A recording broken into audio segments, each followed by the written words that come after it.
Democratic establishment, so they can't see straight. Anytime they sniff a scandal from a mile away, fire everybody! Fire everybody! You've been seen. So, I hate MSNBC. I will continue to do that, but I'm happy Sam Seder got his job back. And by the way, to be clear about Sam Seder, as I mentioned in the last segment, I really have no opinion of him. I know he was a little douchey to my friend Jimmy Dore.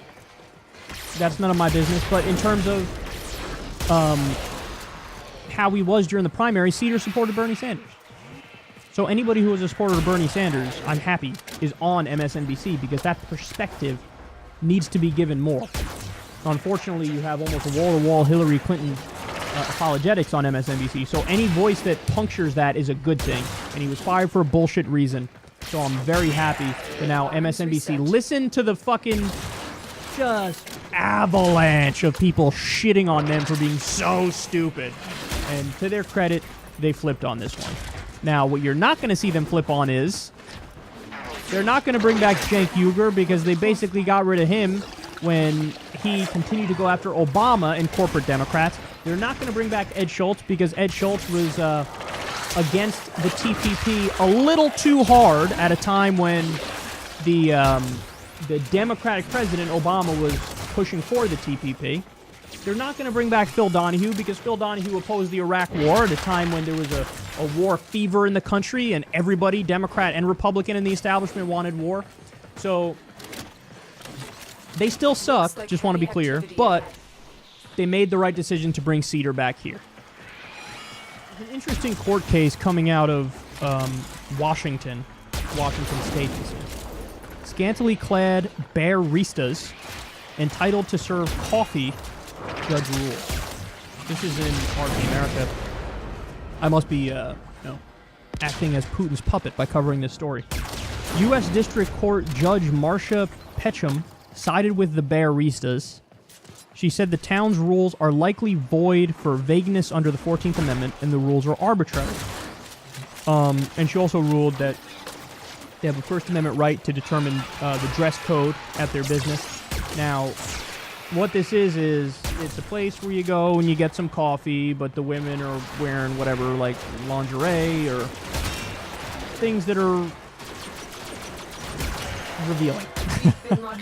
And people in the town tried to say, no, you're not going to let you do that, and they wrote these vague laws to try to, work around it.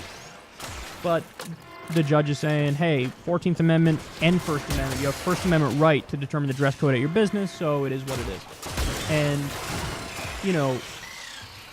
I tend to agree with the judge. It's one of those things where breach complete. We're free to proceed. Why should the government have the ability to say, if you're setting up your business and the whole point of the business is to be like that, it's almost like Hooters, and you might not think you might think it's not classy, and that could be true. But if fucking strip clubs can legally exist, which they can, and Hooters exists, it does, well then how can you say, oh, we're going to not allow you to have a place where people serve coffee in there scantily clad? I don't see how anybody could make that argument. But then again, on these issues, I'm heavily libertarian, where I think gambling should be legal. I think prostitution should be legal. I think drugs should be legal, taxed and regulated. And by the way, I think that should be allowed as well. So if they want to regulate these businesses, well, of course, every business is regulated. And if you want to have certain rules, that's fine. I mean, there are some strip clubs, for example, where they don't show certain things. Like, oh, it's only top lip, it's not bottom lip. That's what that town decided by law. Some of them were the fucking nipple pasty thingies. Whatever. I mean, if the town decides that, I guess so. And there's also zoning laws, too. Like, you can't have, hey, there's an elementary school, and right next to it, there's the strip club. They don't have that. They don't have that. And that makes sense. You can regulate it. But as a general rule, regulation of something is better than banning of something. And that's across the board. Even for things like guns, for example. That's across the board. So I think the judge made the right decision in this case. And if they want to regulate the baristas, as they call them, well, they could do that, but you can't just try to write a vague law to totally ban them.